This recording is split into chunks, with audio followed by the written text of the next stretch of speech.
We just hit 1,000 subscribers. It's all because of you, the people who are watching still right now, because you're getting information here that you're not really getting from other TPT sources. Hey TPT sellers, it's Mike Fuchigami. I'm the host of the SEOTpreneur YouTube community. If you're a TPT seller and you use Google Drive, then at some point you've had to deal with this Google Drive access denied message. It looks like this. Maybe it is a link that you bookmarked. Maybe it is a link that you copy and pasted somewhere once and it doesn't work anymore.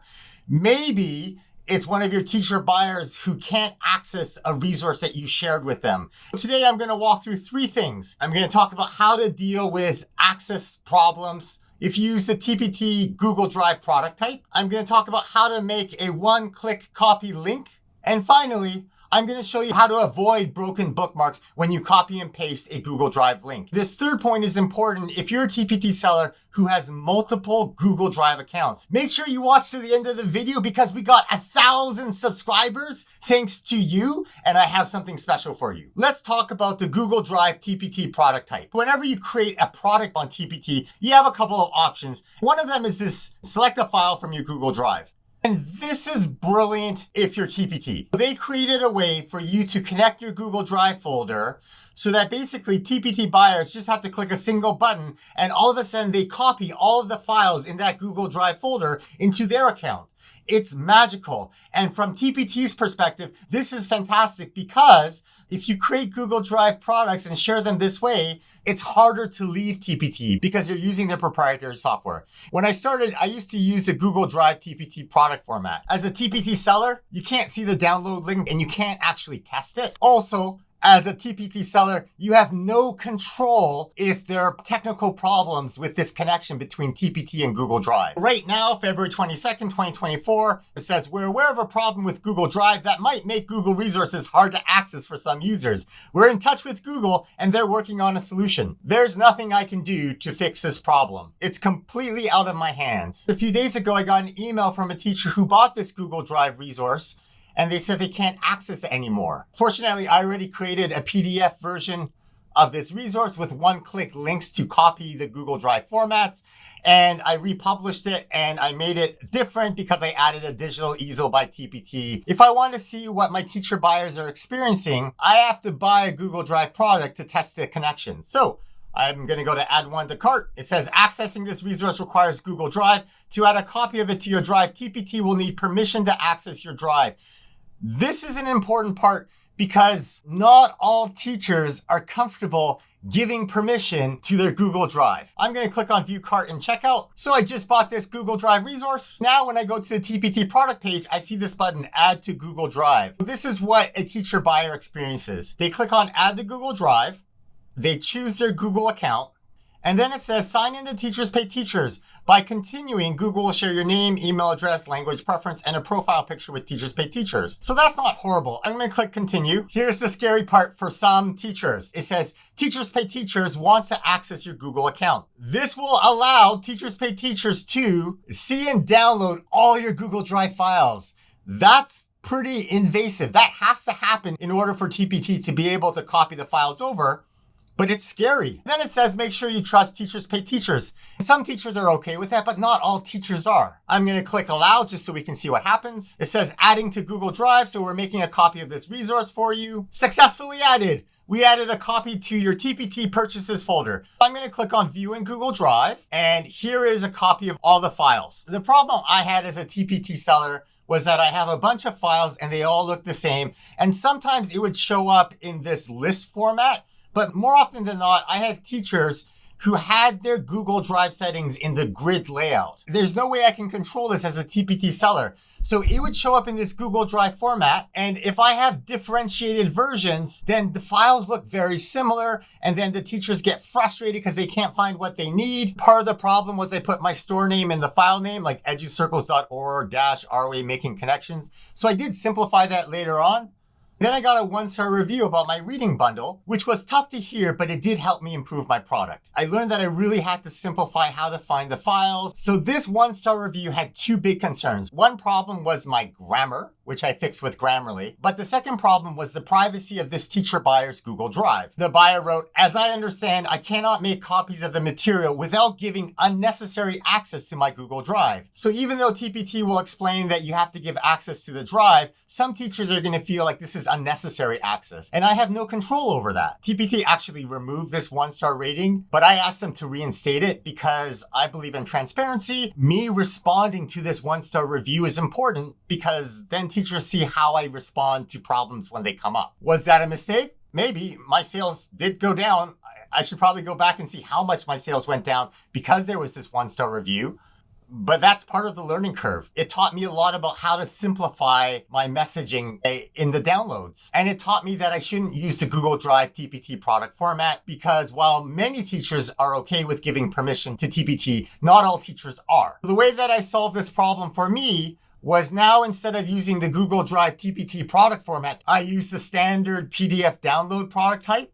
And in that PDF, I include one-click copy links or forced copy links to my Google Drive files, my Microsoft Word files, and my PDF files. Now, to simplify the process, teachers just download a PDF. They're not downloading a zip folder that they have to try to figure out how to open up. I used to do that, but when you download a zip file, you still have a bunch of files and some teachers got confused. So one-click copy links solved that problem for me. Here's my Making Connections reading comprehension strategy lesson. This is the TPT Google Drive product type. When I updated it, I created it as a PDF download and I added the EASL by TPT. If they click on View to Files, they have the download button for the PDF. Let's download this just so you can see what it looks like. This single PDF has direct links to the Google Slide and Microsoft PowerPoint files. If they go to the second page, there's a bunch of links. My TPT products have lots of files. And I don't think that's the norm in TPT land. I think normally TPT products just have the single PDF or the single PowerPoint or a zip file with things. If I click on the one-click copy link to the PDF, it'll automatically download a PDF file. If I click the one-click copy link to the Google Slide, it'll ask me if I want to make a copy of the Google document.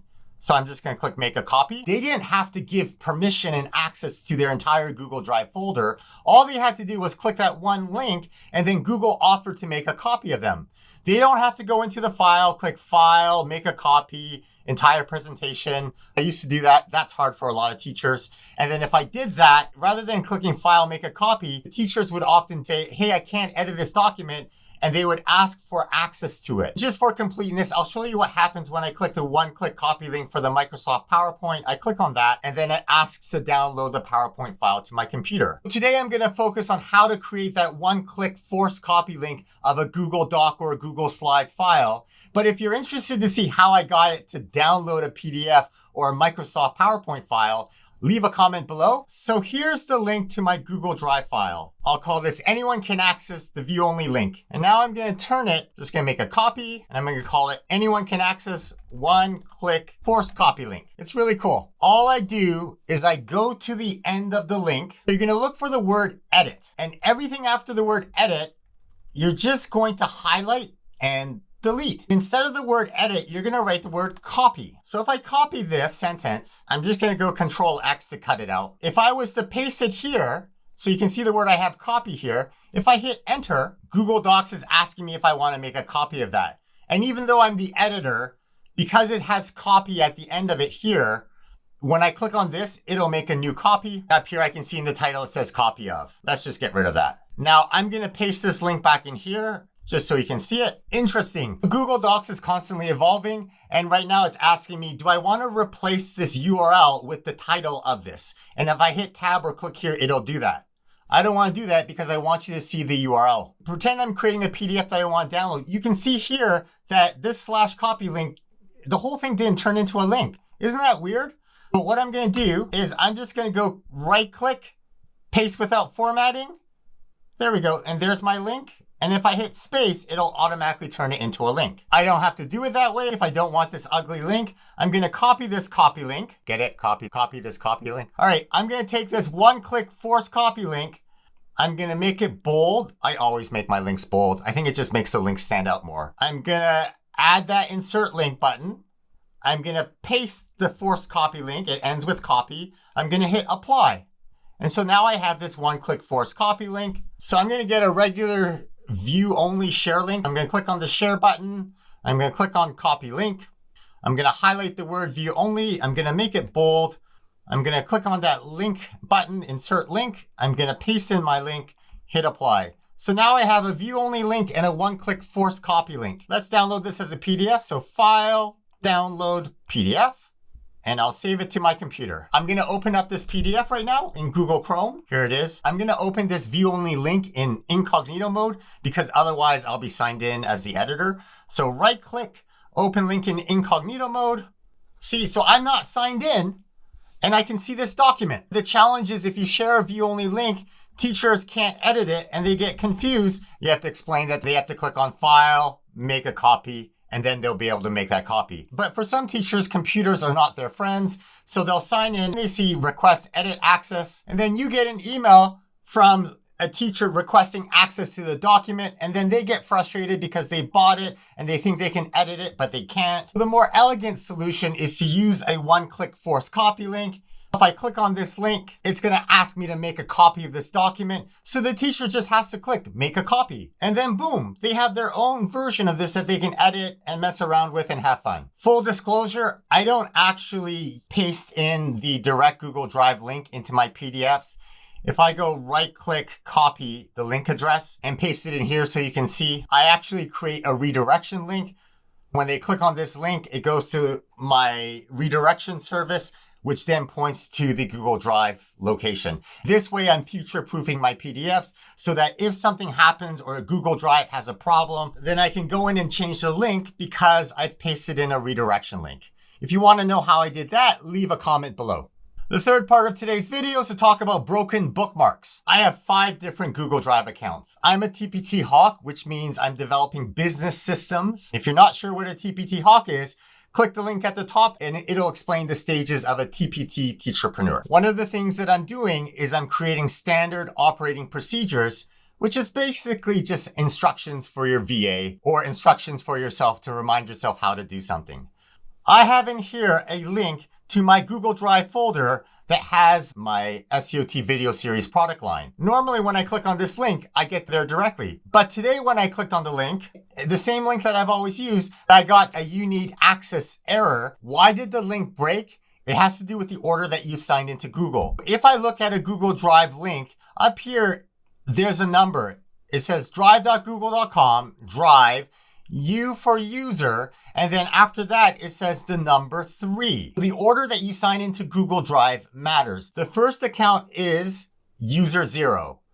The second account is user 1, and then user 2, and then user 3, and then user 4. You know how sometimes Google Drive signs you out of accounts for security reasons? When you sign back in, you have to sign in the exact same order if you want your bookmarked links to work. So I'm going to sign out of all of my accounts. Then it says I have to sign in again. No problem. I sign in the specific order. So I sign in my personal account first. This is the default account and there's no user number because I guess there's only one. I'm going to sign into my second account, which is always my admin at EduCircles account. So let's sign into my second account. And now you can see up here, it says Google Drive user U1 for user 1. And if I go back to my personal account, I can see it says user 0. So the order matters. I'm going to sign into my second account, which is my support at EduCircles account. This is my second work account. It's the third account in here, but it says user 2, right? Because user 0, user 1, user 2. That's the 3 accounts here. So my third account, my next account is my Mike at SEOT Mindset account. I'm going to sign into that. You can see it says U3 up at the top. I'm going to sign into my support at SEOTmindset.com.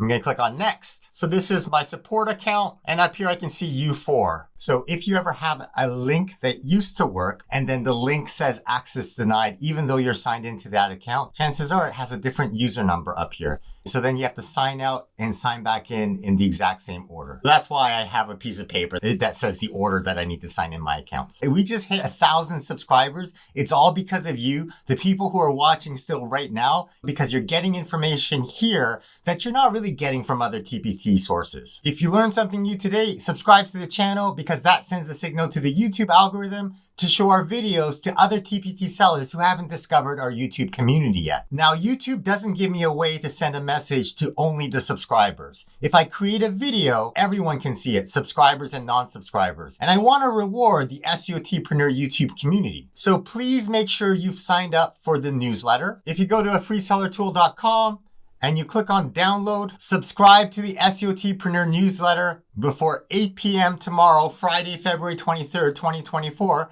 because I'm going to send out a gift through the newsletter. If you click on the video description, there's always a link to freesellertool.com right now, and then you can sign up for the newsletter. It's something to say thank you for helping us reach 1,000 subscribers. Today is Thursday, February 22nd. We have 1,002 subscribers. We have 1,400 hours to go before this channel is monetized, and then we can start collecting pennies to start spending on YouTube video editing. We're around 586 hours per month. That means at our current rate, we will have the free ABC tool dashboard on April 28th, 2024. I heard from people who went to the town hall that sales are down across the platform. We're all trying to figure out what we can change to try to improve sales. The problem with the product.csv is it has lifetime data as opposed to specific time periods. So if you want to see if a change that you made actually made a difference, you need to compare your products.csv before the change and after the change and compare the rates. And that's what the ABC tool lets us do for free. If you want to learn more about that ABC tool, click on the video up there. YouTube thinks you should watch this video. If you learned something new, please like this video or leave a comment because that encourages me to make more videos like this.